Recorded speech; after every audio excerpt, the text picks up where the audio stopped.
Avant de vous présenter les invités de notre émission d'aujourd'hui, l'actualité nous porte à commencer par une information importante. La Caisse nationale d'assurance maladie, la CNAM, a décidé depuis le 17 juin de rendre obligatoire la présentation de la carte vitale en pharmacie pour bénéficier du tiers payant.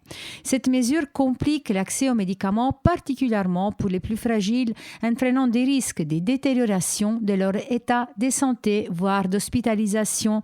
Il y a quelques jours, je joins au téléphone Michèle Laflon, présidente de la Coordination nationale des comités de défense des hôpitaux et maternités de proximité. Je lui laisse la parole. Je suis Michèle Laflon et je suis la présidente de la Coordination nationale des comités de défense des hôpitaux et maternités de proximité. Et récemment, vous avez sorti un communiqué de presse pour une situation qui vient de se créer. Est-ce que vous voulez nous expliquer ? Oui, depuis, on a un peu de retard parce que c'est au mois de juin. La Caisse d'assurance maladie a demandé aux pharmaciens d'exiger la carte vitale pour prendre en charge le tiers payant dans les pharmacies. C'est quelque chose, j'y reviendrai, qui participe de la volonté de lutte contre la fraude, mais qui participe aussi à faire croire que c'est toujours les mêmes qui fraudent, et ce ne sont pas forcément eux, on pourra y revenir dans la discussion. Ça participe à la déshumanisation de la sécurité sociale, et ça pose effectivement des problèmes pour les plus fragiles, ceux dont s'occupe votre association, si j'ai bien compris, mais également d'autres personnes, parce que on peut avoir perdu sa carte vitale, on peut avoir un début d'Alzheimer et pas savoir où on a rangé sa carte vitale, et ça pénalise en particulier effectivement ceux qui ont le moins d'argent. Mais ce qu'on veut montrer à la coordination, c'est que ça concerne en fait tout le monde, parce que ce que je viens de dire, tout le monde peut avoir perdu sa carte, et ça participe de l'opposition qu'on veut créer dans la société entre tout le monde, et ça participe de l'idéologie de l'extrême droite, ça favorise ça, alors qu'on a besoin d'être tous ensemble, et c'est une mesure qui concerne tout le monde. Et puis on pourra revenir sur la fraude. Effectivement, il y a des fraudes, il faut qu'elles soient combattues, mais c'est pas les étrangers, pour faire court, qui sont les fraudeurs. On va revenir dans toutes ces choses que vous avez dit, mais déjà à la base, pour comprendre, si on a le tiers payant, on a la carte vitale, de toute façon. Oui. C'est-à-dire, les pharmaciens, sur son logiciel, sur son écran, peuvent avoir accès à ces informations ou pas. Tout à fait. D'ailleurs, ce qu'ils ont dit, c'est que ça leur faisait gagner du temps, effectivement, d'avoir la carte vitale, parce que ça leur fait gagner du temps sur le moment à la pharmacie, ça leur fait gagner du temps après pour se faire rembourser par la sécurité sociale.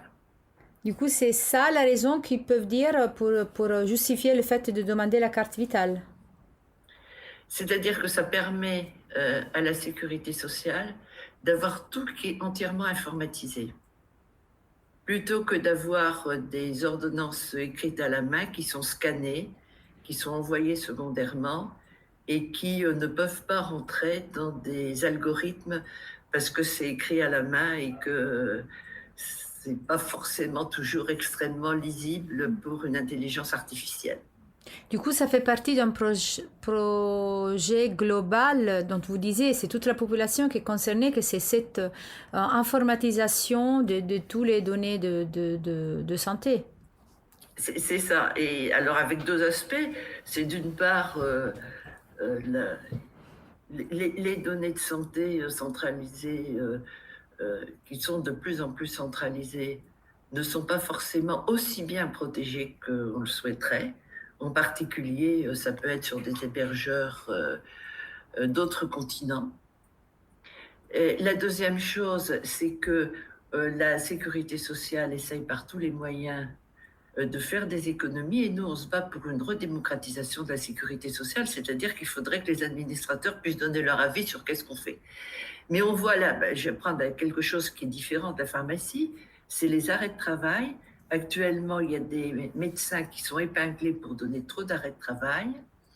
Et le fait que toutes les ordonnances puissent être utilisées de façon par des algorithmes, ça permet de trouver plus facilement quel est le malade qui a un arrêt de travail, qui n'a pas de médicaments, qui pourrait justifier ça. Et on sait bien qu'il y a un tiers des arrêts de travail qui sont dus à des problèmes de travail, de harcèlement, de burn-out, qui ne nécessitent pas forcément un traitement médical, mais qui nécessitent d'être loin de son travail un moment. Du repos. De repos, voilà. Et donc, et une prise en charge plutôt psychologique que médicamenteuse. Donc, ça facilite pour la sécurité sociale d'avoir toutes les ordonnances numériques. Ça facilite effectivement de cibler de cibler un certain nombre de choses, et c'est pas forcément bien fait, parce qu'il vaut mieux que ce soit fait d'une manière humaine qu'avec des algorithmes. Et c'est véritablement le point important, c'est la déshumanisation que ça nous paraît, tant dans les pharmacies que sur la surveillance des prescriptions des médecins. En plus, quand il s'agit de délivrer des médicaments qui font partie de la vie des vitaux, on parle des antirétroviraux. À la base, nous avons eu des personnes qui nous ont dit que le pharmacien ne voulait pas donner des antirétroviraux sans montrer la carte vitale. Alors là, il s'agit aussi de quelque chose d'éthique. Est-ce que vraiment un pharmacien peut se permettre de ne pas donner des médicaments qui doivent être pris tous les jours sous prétexte de ne pas avoir la carte vitale, qu'on a une ordonnance? C'est bien pour ça que les pharmaciens traitent ça de manière très humaine, et qu'il y en a beaucoup qui continuent à accepter de donner des médicaments sans la carte vitale, mais c'est une obligation qui leur est faite maintenant. Et vous parlez, du coup, les prétextes, c'est la lutte à la fraude. Alors, on peut revenir un peu sur ce concept, parce que qui sont les fraudeurs en fait? Est-ce qu'on fraude vraiment au niveau bas? Il faut aller chercher aux simples citoyens, ou il faut aller un peu ailleurs pour chercher qui fraude? Oui, non, mais c'est tout à fait ça. On sait bien, alors les chiffres sont sur l'ensemble de la sécurité sociale, avec toutes ses branches, y compris retraite, famille, mais il y a l'essentiel des fraudes sont un manque de cotisation en particulier du travail dissimulé. Après, il y a, et là j'en viens à l'assurance maladie, il y a effectivement des fraudes, et c'est ça, je pense, qui est la justification pour des technocrates de l'assurance maladie. C'est des fraudes liées à des professionnels de santé. Et quand je parle de professionnels de santé, ce ne sont pas n'importe lesquels. Ce sont essentiellement des structures à but lucratif. Il y a des centres de santé à but lucratif qui se sont montés. Il y a des centres dentaires, il y a des centres ophtalmiques. Il y a des problèmes avec les appareils auditifs. Et ce ne sont pas le professionnel lambda qui fraude. Ce sont des structures qui sont faites pour faire de l'argent, et qui effectivement utilisent des numéros d'immatriculation à la sécurité sociale, des cartes vitales, pour se faire rembourser des actes qui n'ont pas été faits. Mais la sécurité sociale en a d'ailleurs épinglé un certain nombre dans ces derniers temps. Elle n'a pas eu besoin pour ça d'exiger que chacun présente sa carte vitale à la pharmacie. C'est aussi, au lieu de mettre les moyens pour lutter contre la fraude, la sécurité sociale veut faire porter la responsabilité de détecter les fraudes aux simples citoyens, aux assurés sociaux. Regardez bien votre décompte de sécurité sociale quand on vous l'envoie. Quelquefois qu'il y a quelque chose qui ne devrait pas être sur votre compte, au lieu de mettre les moyens. Et donc, puis ça participe d'une musique extrêmement désagréable en France actuellement. Et pour revenir aux antirétroviraux, si un pharmacien ne donne pas les médicaments prescrits, qu'est-ce qu'on peut donner comme conseil à la personne? D'aller à l'hôpital? Ça fait partie effectivement des raisons pour lesquelles les urgences des hôpitaux sont embouteillées. C'est une raison de plus dans ce que vous dites. Alors moi, je dirais bien de changer de pharmacie parce que il y en a qui sont plus compréhensifs que d'autres et mais c'est hors de la réglementation, donc c'est pas. Mais on sait bien que les pharmaciens sont aussi, comme l'ensemble des professionnels de santé, extrêmement sensibilisés à toutes ces questions-là. Et on disait que cette nouvelle loi toucherait toute la population. Mais on peut aussi la lire comme déjà un des effets de la récente loi Asile-Immigration, qu'il était encore une fois durcie et qu'on trouve notre lecture. On nous fait penser que ça vient aussi du fait que maintenant, voilà, c'est un des effets. Qu'est-ce que vous en pensez? Est-ce que vraiment c'est quelque chose qui cible vraiment les personnes en situation d'immigration, toujours pour une droitisation de la société, ou c'est une partie, une pièce d'un ensemble?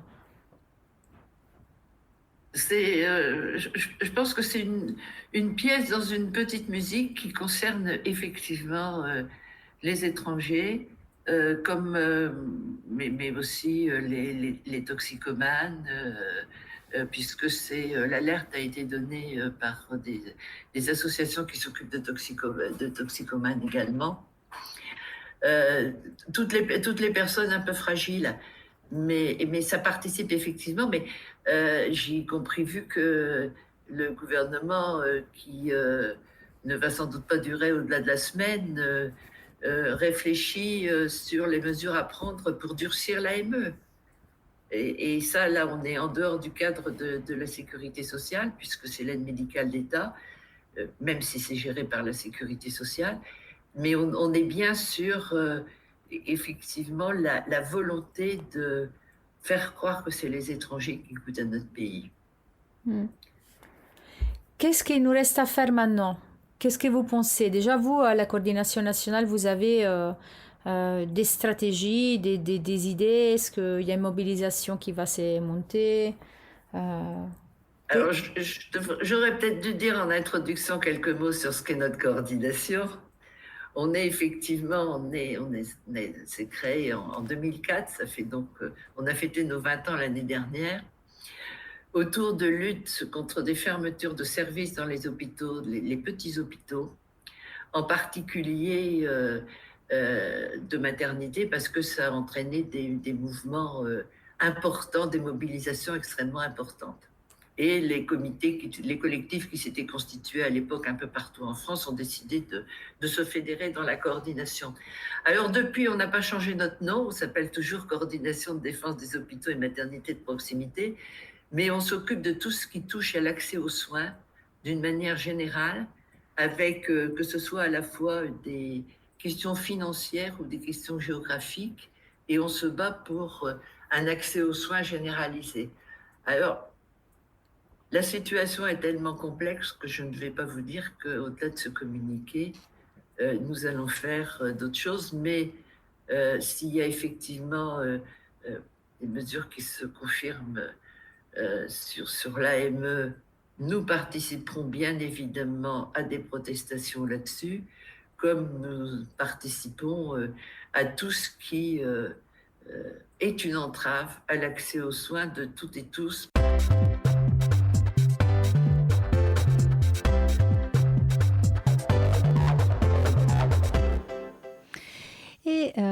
c'était du coup Madame Leflon, Michel Leflon, présidente de la coordination nationale du comité de défense des hôpitaux et maternités de proximité, qui nous parlait de cette question de l'AME. Mais déjà, c'est le moment de présenter nos invités en plateau qui attendent depuis déjà 15 minutes de l'autre côté de la vitre. Bonjour Marc.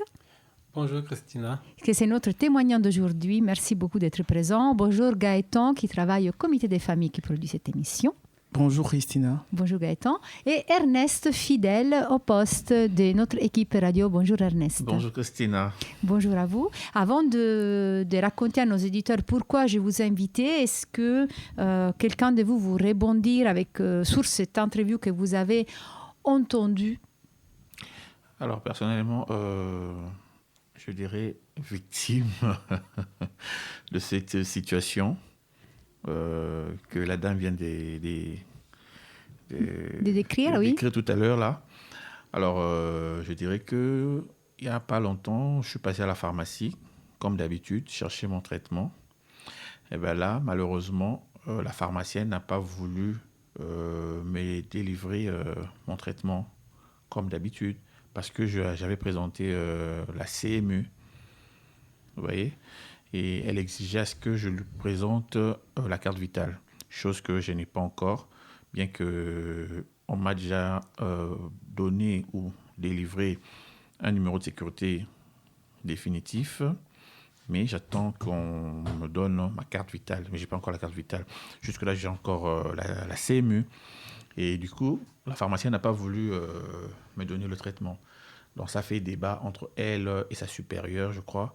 Et à la fin, la dame m'a dit, tiens, prochainement, tu dois ramener la carte vitale, sinon, pas de traitement. Et toi, tu as décidé de faire quoi? Tu vas changer de pharmacie ou... Alors, déjà, j'étais sauvé. Pourquoi? Parce que mon nom était dans le système. J'étais enregistré dans leur système. Et quand ils ont tapé, ils ont vu que ce n'était pas la première fois que je vienne chercher mon traitement. Et la dame était convaincue pour dire, tiens, c'est pas un fraudeur, c'est pas un voleur, on peut le délivrer. Mais prochainement, tu nous ramènes la carte vitale, sinon il n'y aura pas de traitement. Merci, merci Ernest. Est-ce que Gaëtan, tu veux déjà prendre la parole parce que je t'ai présenté très rapidement. Est-ce que tu veux nous dire en quelques mots ton travail au comité des familles et si tu as quelques retours de cette question? Ok, bonjour Christina, je me prénomme Gaëtan, je travaille pour le comité des familles en tant que médiateur en santé et je ne vais pas faire une représentation du comité des familles parce que je sais que Christina le fait déjà très bien.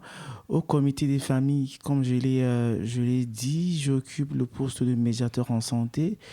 Le comité des familles, en fait, dans le pôle accompagnement, je fais tout ce qui est accueil des membres, suivi. Quand le membre arrive, il y a un questionnaire qu'on administre pour avoir le maximum d'informations sur lui. Ça, c'est ce qu'on appelle chez nous un questionnaire d'accueil. Et après le questionnaire d'accueil, il y a ce qu'on appelle les entretiens de suivi. Pour savoir ses rendez-vous avec le médecin, est-ce qu'il prend bien son traitement, est-ce qu'au niveau de sa vie sociale, ça se passe bien en famille, est-ce que s'il est hébergé, ça se passe bien avec les colocataires avec qui il est, est-ce qu'au niveau de tout ce qui est procédure, est-ce qu'il respecte ses rendez-vous, est-ce qu'il a besoin des orientations vers d'autres services qu'on n'offre pas. Ça, c'est dans le volet accompagnement. Et en plus de ça, le comité des familles est assez réputé pour organiser des activités récréatives, festives et tout. Donc, je contribue également à mettre en place ces activités-là, par exemple dans la mobilisation, dans tout ce qui pourrait être appel des prestataires, organisation de la salle. Et ça, c'est dans le volet accompagnement. Maintenant, au niveau du volet prévention, pour tout ce qui est prévention VIH, IST, je fais de la sensibilisation hors les murs et dans les murs, plus précisément au QJ, le quartier jeune, situé au premier arrondissement de Paris. Au quartier jeune précisément, je fais de l'aller vert. Je fais du dépistage VIH, hépatite B, hépatite C, avec distribution des autotests pour les personnes qui n'ont pas le temps de faire trop sur place. Et quand la personne est dépistée positive au VIH, VIH, hépatite B ou IST, ce qu'on fait, je mets le membre en contact avec le CJ ou bien l'hôpital le plus proche qui est le plus souvent hôpital Dieu.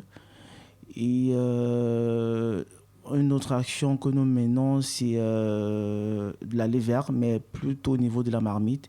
C'est le même système, hein, dépistage, VIH, hépatite B, hépatite C et de l'aller vert. Merci Gaëtan. Et toi, dans ton travail, tu avais déjà eu un peu un écho de ce problème lié à la présentation de la carte vitale? Oui, on avait déjà eu écho de ça auprès d'un de nos membres. Donc, Ernest en est le deuxième.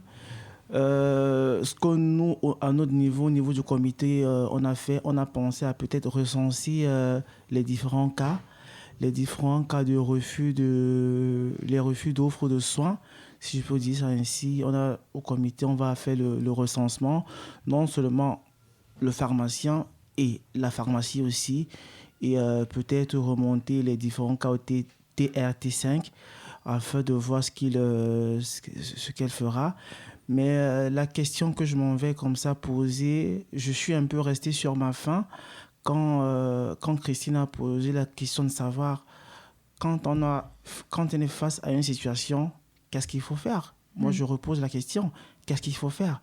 Est-ce qu'il ne faudrait pas remonter les cas comme le comité se propose de faire? Est-ce qu'il ne faudrait pas peut-être, comme il y a une note qui est sortie pour demander à chaque personne de présenter une carte vitale ou bien une carte AME, est-ce qu'il ne faudrait pas une autre note pour clairement stipuler à ces médecins-là que voilà ce que vous ne devez pas faire? Parce que entre dire que les pharmaciens font preuve de... Qu'est-ce qu'elle a dit? D'humanité. D'humanité. Ça, c'est ce qui est dit. Mais au niveau du terrain, ce n'est pas ce qui se passe. Est-ce que les patients passeront le temps à faire le tour des pharmacies? Parce que là, présentement, Ernest, pour ce mois, ça va. Mais le mois prochain, est-ce qu'il aura sa carte vitale? Oui. On ne sait pas. Tout à fait. Notre membre, le membre que nous avons, dont nous avons eu le mois dernier, il est allé à une autre pharmacie. On va se dire que ce mois-ci, quand il ira à la pharmacie où il a reçu son traitement, imaginons un seul instant que la note est arrivée là-bas. Il sera obligé de changer, aller dans une autre pharmacie. Oui.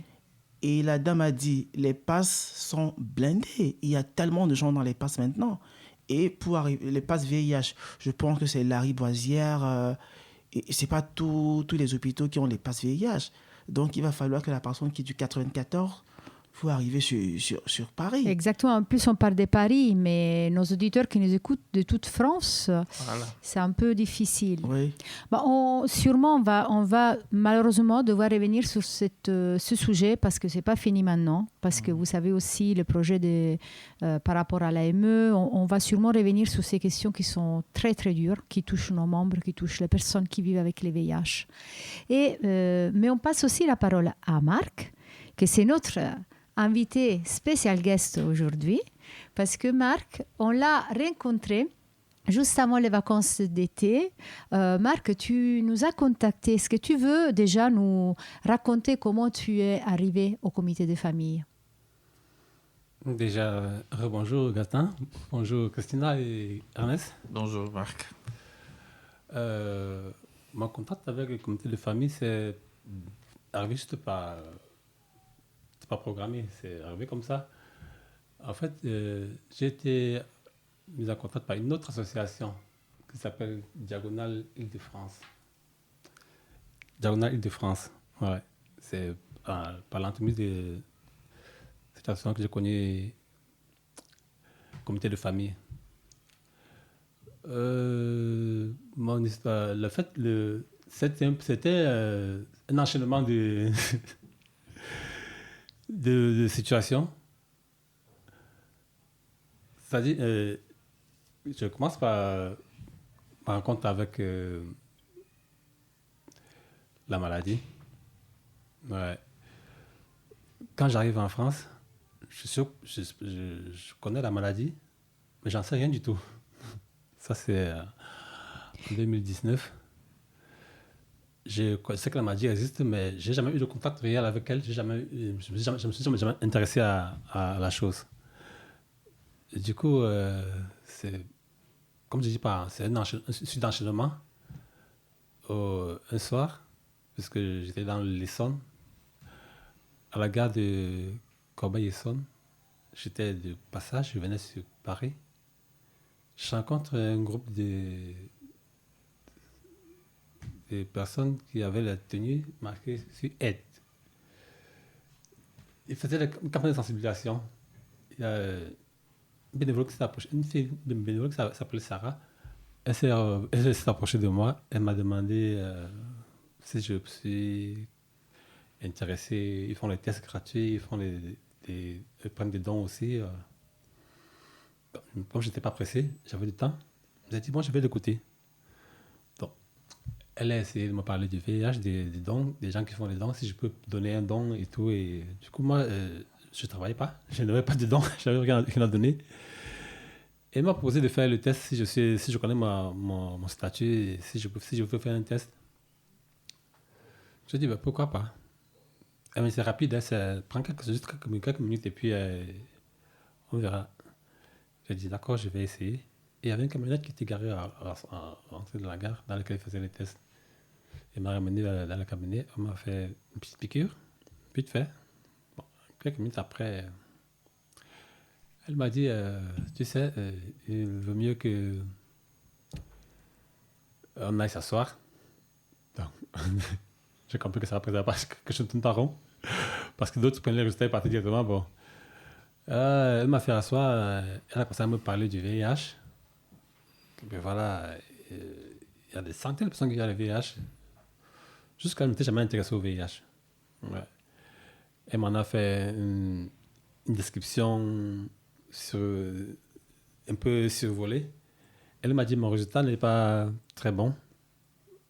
Il faut que j'aille faire un test de confirmation dans un hôpital pour être sûr que son test rapide dit que c'est positif. Mais comme c'est un test rapide, c'est pas très très sûr des fois, on a besoin de confirmation. J'ai dit d'accord.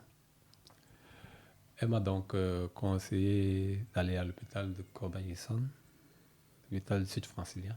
Elle m'a donné le nom de l'assistance sociale là-bas. Là-bas, je peux la rencontrer, elle va m'aider à avoir le pass parce que je n'avais aucun document. Elle m'a dit d'avoir un pass qui me permet de faire mon examen.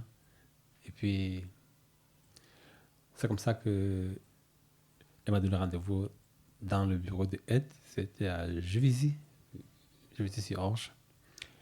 Ouais, et j'y suis allé. Et 2 jours après qu'on s'est rencontré à la gare, elle m'a donné ce rendez-vous dans le contact, le rendez-vous qu'elle a pris avec l'assistance sociale de l'hôpital. Je suis allé au rendez-vous. L'assistante m'a fait un pass et je suis allé faire l'examen. Bon. 3 jours après, je suis revenu la voir. Elle m'a refait le topo sur le VIH. Elle m'a expliqué des choses en fait, pour moi, j'étais encore dans la logique du fait que quand tu as le VIH, tu es mort. Parce que depuis mon pays, chez nous, c'était comme ça. Et chez toi, c'est quel pays? Cameroun. Je suis camerounais d'origine. Donc, chez nous, c'était encore tabou. Dans ma tête, c'est avec une fois que tu as ça, tes temps sont comptés, limités. Bon, quand l'assistante sociale m'a expliqué, on a pris du temps, hein, on a fait presque 2 heures ce jour-là. Elle m'a parlé, elle m'a expliqué, elle m'a dit des choses, elle m'a répété à plusieurs fois. C'est vrai que je l'écoutais, mais à cet instant-là, ma vie s'arrêtait. Parce que j'étais parti dans ma tête dans tous les sens. Je me disais que c'est quoi la suite, quoi. Voilà. Bon, elle m'a donné mon résultat, c'était positif. Elle m'a dit qu'il faudra qu'on mette sous soin. Je vais avoir un suivi. Et donc, dans ma tête, c'était qu'il faut payer les soins. Mais c'est pas que c'était gratuit, c'est pas que c'était donné par. C'était un droit, je ne savais pas. J'ai dit, mais j'ai pas d'argent, je ne sais pas comment faire. Elle m'a dit, non, on va te donner un pass, tu pourras venir ici pour avoir un suivi dans cet hôpital selon les rendez-vous que tu auras. Et avec le médecin qui sera désigné. C'est comme ça qu'elle m'a donné rendez-vous avec un infectiologue. Je ne sais pas si c'est son nom. Docteur Gabas, de l'hôpital de subventionnel de Corbeil-Essonnes. C'est lui qui m'a reçu 2 semaines après. Et il a mis sur mon parcours de soins. Il m'a prescrit un médicament. Ouais, à partir de là, j'étais dans le déni, toujours. Parce que le médicament qu'il m'a prescrit, je l'ai pris, mais je ne l'ai pas bu, je ne l'ai pas avalé. Le premier mois, je n'ai pas pris le médicament parce que je ne savais pas. Non seulement j'étais déprimé, en fait, dans ma tête, il n'y a pas de suite. Le médicament, je l'ai pris, tout le matin, je me levais, je te regardais, je disais, mais jusqu'à quand? Puisque le médecin m'a dit, ça sera toute ma vie, je dois avaler ce médicament tous les jours. Le temps de ça m'avait dit la même chose. Du coup, moi, je me disais, un traitement qui finit jamais, ça veut dire qu'on ne guérit jamais, ça veut dire que je ne m'en sortirai pas. Ouais, je n'ai pas pris le médicament le premier mois. Quand je suis rentré le voir, parce que j'ai le médicament pour 1 mois, quand je suis rentré le voir, on a laissé prendre le médicament, j'ai dit non, je n'ai pas pu le prendre. C'est quand même rentré le voir, malgré que j'avais peur, c'est quand même rentré le voir. J'ai dit non, je n'ai pas pu le prendre. J'ai dit, mais si tu n'as pas pris le médicament, comment tu vas faire? Le docteur a pris son temps. Il m'a dit, ben voilà, tu n'es pas seul, il y a des centaines de personnes. Et quand je suis arrivé, il y avait juste attente devant son cabinet. Il y avait toute une liste d'attente. Mais tout ce que tu vois dehors là, il y a plusieurs qui sont dans ton cas. Et ça fait des années qu'ils sont là. Et tu vois, personne ne souffre de rien. Ils travaillent, ils font leur vie, ils font des enfants, ils vivent comme tout le monde. Et il m'a dit, passe dessus des problèmes et prends les médicaments. C'est à partir de ce moment-là que j'ai commencé à prendre les médicaments. Et jusqu'à aujourd'hui, c'est ce traitement. Et j'ai pas de problème jusqu'à présent. Et concernant le sujet des cartes vitales que la dame parlait tout à l'heure, moi, pour le moment, je n'ai pas encore eu ce problème. Je souhaite ne pas l'avoir, j'espère ne pas être confronté à ça. Parce que ma situation est vraiment inquiétante pour le moment. Mon titre de séjour étant déjà expiré, j'ai demandé un renouvellement, ça fait depuis le mois de février, ça fait 7 mois aujourd'hui, je n'ai pas de réponse. Mais j'ai quand même eu le médicament ce mois-ci. J'espère que ça va continuer à être comme ça. Sinon, ça sera compliqué. Tu as perdu ton travail entre-temps à cause de les papiers. Oui, mon titre de séjour est fini depuis le mois de juin et mon contrat de travail a été suspendu. Donc pour le moment, je suis au chômage, j'ai aucun revenu et puis je ne sais pas comment m'en sortir. Et puis les factures, ça devient très difficile. Ouais, j'espère que ça ne va pas pareil au niveau du médicament. Ouais. Ici en France, tu es seul, toute ta famille est au Cameroun? Oui, je suis seul en France. Je suis seul en France et ma famille est au Cameroun. Pour le moment, je suis seul. Je n'ai pas pu faire les démarches pour qu'ils viennent parce que mon titre de séjour ne me permet pas. Déjà, les conditions dans lesquelles je vis ne me permettent pas de faire venir qui que ce soit ma famille. Est-ce que ta femme aussi, elle vit avec le VIH? Pour ma femme, je crois au début quand je me rends compte que je suis malade, je me dis que bon, peut-être qu'elle aussi, elle était malade. Ce que j'ai fait, j'ai attendu d'aller au Cameroun. Ça fait 3 ans déjà aujourd'hui que je suis allé au Cameroun et puis j'ai essayé d'en parler avec elle. Elle n'était pas au courant, je ne l'avais rien dit avant. Ouais. Et puis, je lui ai expliqué ma situation, clairement. C'est vrai que ça n'a pas été facile, hein? Ça n'a pas été facile de lui faire accepter ça, déjà. Et je lui ai conseillé de faire un test pour qu'on se rassure. Parce que j'ai 3 filles. Nous avons 3 filles, elle et moi. Qu'on fasse des tests pour tout le monde. Et puis après, au moins, on sera fixé. Et peut-être que la suite nous dira. Les tests, on l'a fait. De tous. Et les enfants étaient négatifs. Mais elle, par contre, était positive. Et c'est très compliqué. Et la dernière fois qu'on s'était vu, tu m'avais dit qu'elle avait du mal à trouver les médicaments. Oui, c'était très compliqué déjà pour qu'elle accepte la maladie. Et après, les médecins du Cameroun aussi étant bien placés pour expliquer la situation, trouver les mots pour le convaincre. Déjà que moi, je savais déjà quoi lui dire. Ouais, parce que son problème était de savoir si elle pourra faire un enfant encore, si elle pourra comment. Dans sa tête, c'était qu'elle va laisser abandonner l'enfant pour partir. Du coup, elle ne sait pas comment gérer les enfants. Et puis, en fait, au Cameroun, on a peur de mourir quand on a le VIH. Ouais. Du coup, elle s'inquiétait beaucoup pour les enfants et pour elle et comment ça va se faire la suite. Parce qu'elle voulait encore faire des enfants. Bon, je lui ai dit ce que je savais, ce qu'on m'a enseigné, ce que j'ai appris sur le VIH pendant le temps que j'étais en France. Je l'ai tout retransmis. Et le docteur là, on dit la même chose. Et puis, elle a commencé à prendre un traitement. Les traitements qu'il y a au Cameroun sont différents de ceux qui sont ici. Ce sont des traitements, ça vient de, je crois que c'est l'Inde. L'Inde, oui.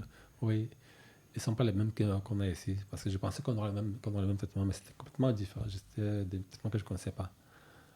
Du coup, il y a de cela, je crois que c'est au mois de janvier qu'elle m'a dit qu'il n'y a pas de médicaments, qu'elle n'a pas eu de médicaments.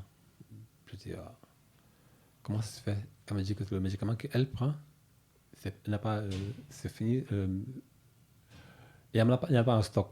On l'a dit de revenir le mois prochain.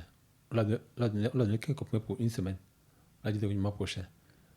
Le mois prochain, elle est revenue, il n'y avait pas du tout. Donc pendant 2 mois, je crois que 2 mois et demi, elle n'a pas eu de traitement.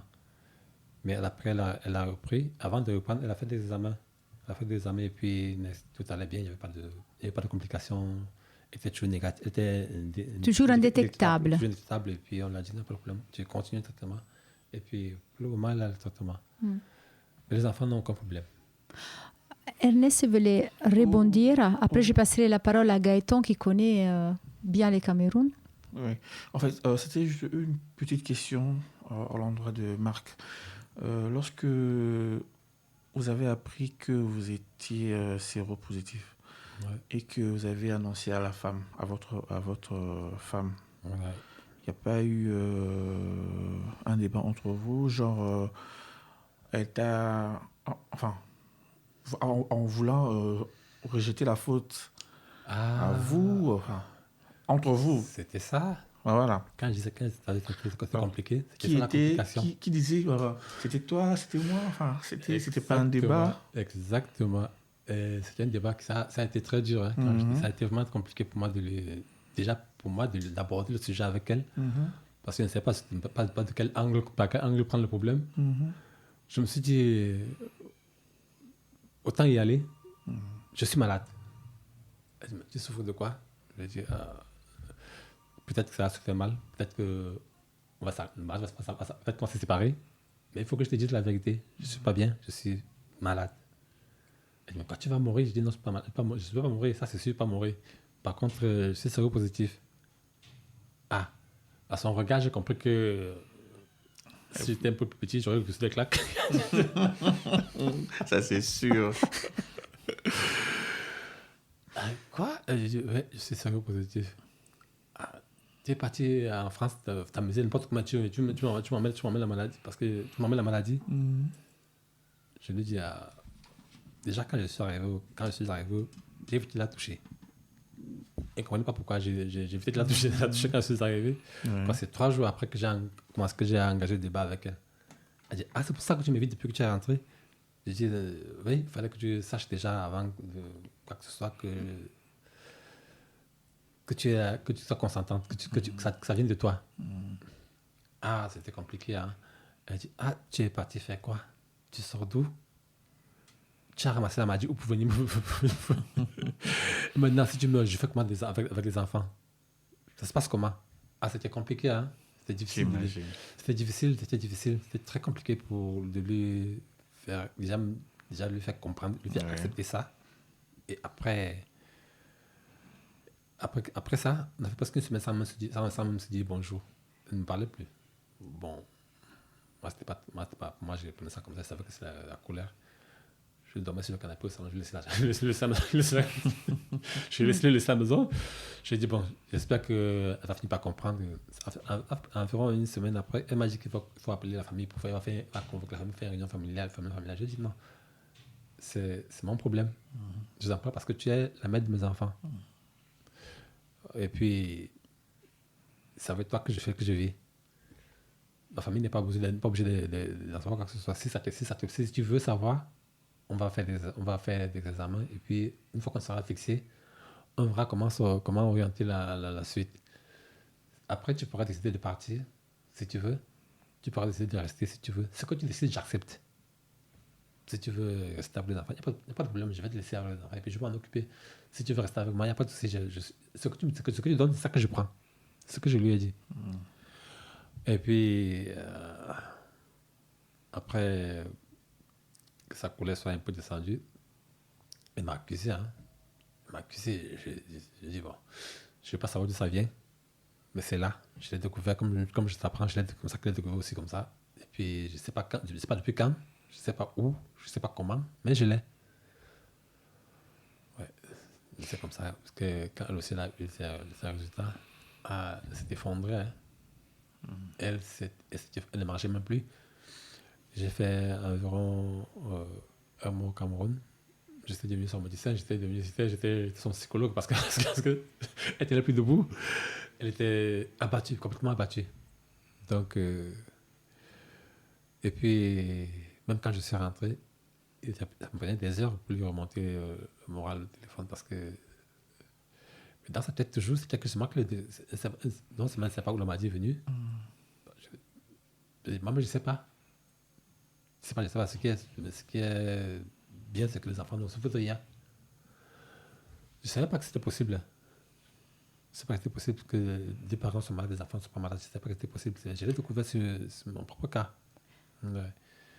On va revenir aussi sur tout ça, mais je vais juste à continuer ce discours pour rendre les cadres encore plus amples. Parce que déjà, toutes ces difficultés viennent qu'au Cameroun, il y a une stigmatisation par rapport au VIH tellement forte que ça découle tous ces problèmes que tu viens de nous décrire.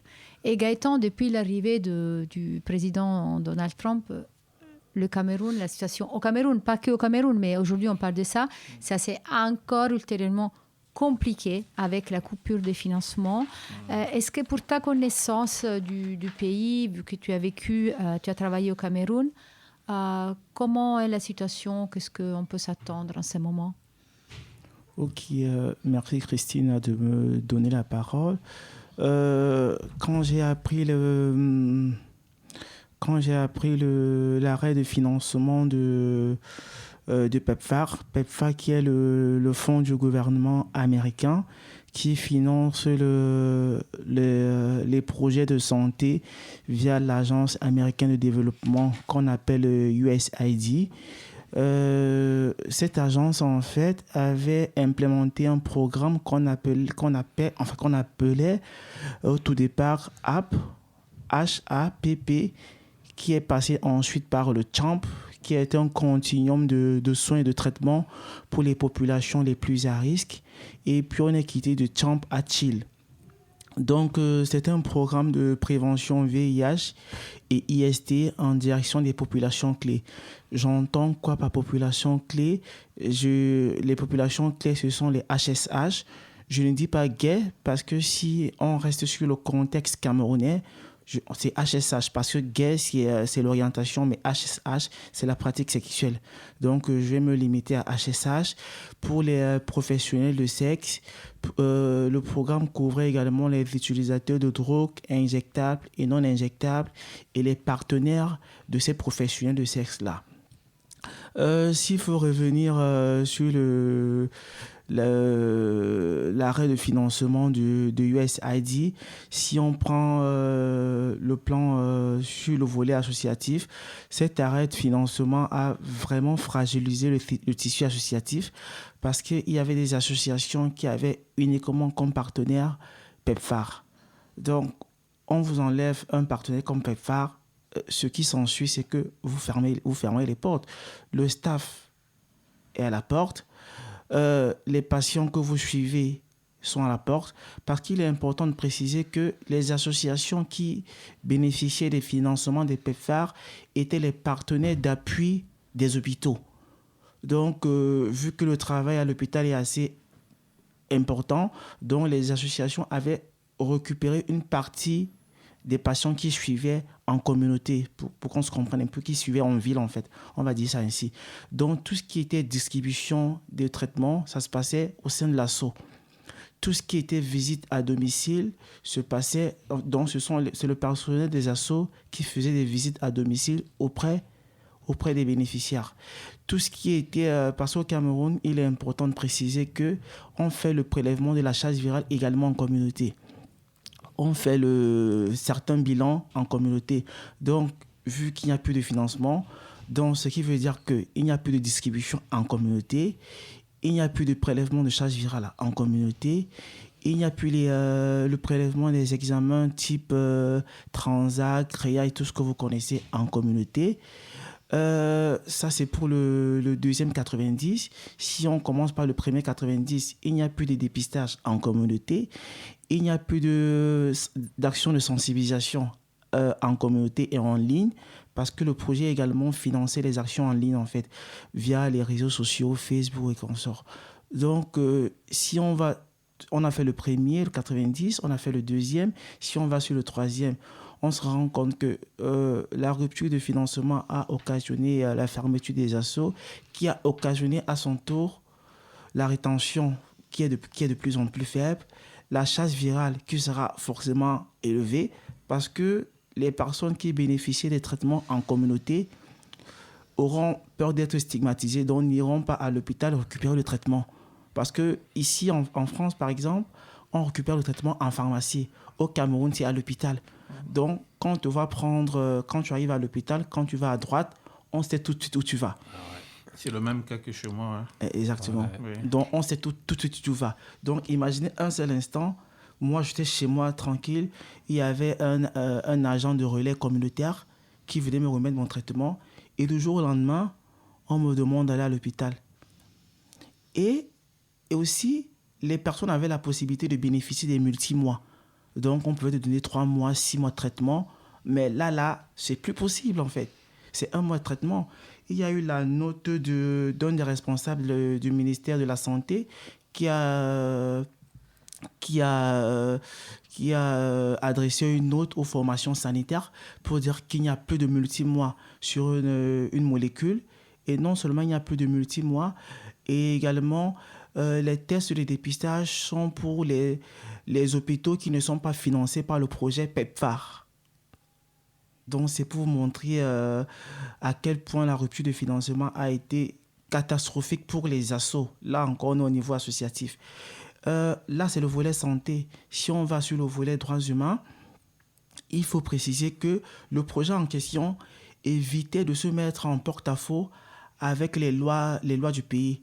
Parce que quand, par exemple, on avait un cas de violence basé sur le genre au Cameroun, ce que le projet en question prenait en charge, c'est les soins cliniques et les soins psychologiques. Mais tout ce qui était juridique, ils évitaient de s'en mêler parce que pour ne pas avoir à se mettre en porte-à-faux avec les lois nationales. Donc, il n'y a plus de soins cliniques. Donc, si tu te fais tabasser en route à cause de ton orientation sexuelle ou bien ta pratique et tout, tu te fais tabasser, non seulement la zone n'existe plus parce qu'elle a fermé, tu n'auras plus de soins cliniques, plus de soins psychologiques. Quand je te faisais taper ou bien violenter par rapport à ton orientation, le projet en question avait mis en place ce qu'ils appelaient le shelter, les refuges.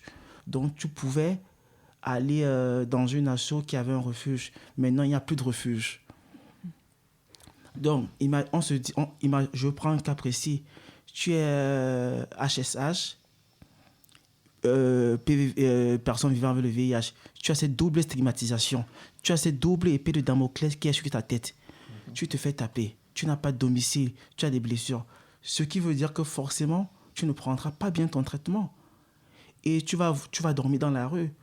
La première personne qui viendra devant toi pour te proposer un logement en échange de quelque chose, tu partiras. Et vu que tu ne prends pas ton traitement, tu auras la charge virale qui est élevée après un certain temps. Donc, tu vas refiler le virus à ton partenaire. Lui aussi va refiler, peut-être si c'est un bisexuel, il va refiler à sa femme. On se rend compte à un certain moment, la chaîne de transmission continue. Oui.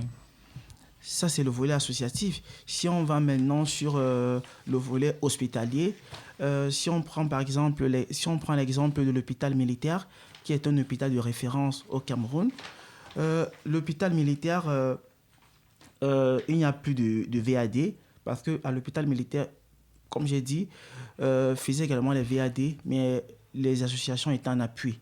Il n'y a plus de VAD fait par les hôpitaux. Il n'y a plus de dispensation multi-mois fait par les hôpitaux. Quand tu étais en situation d'extrême précarité, l'hôpital pouvait te donner à moindre coût certains médicaments. S'il n'y a plus de projet, il n'y a plus de distribution gratuite de médicaments. Sur le volet technique, il y avait le partenaire qu'on appelle ECPAF, qui faisait les formations sur le prélèvement de la charge virale. S'il n'y a plus le partenaire technique, s'il n'y a plus le PEPFAR qui est là, il n'y a plus le partenaire technique. Donc, le personnel qui travaille dans les formations sanitaires dans les hôpitaux ne sont plus formés. Oui, la situation elle est bien complexe dans plusieurs points de vue. Oui, exactement. Malheureusement, le temps file vraiment très, très vite.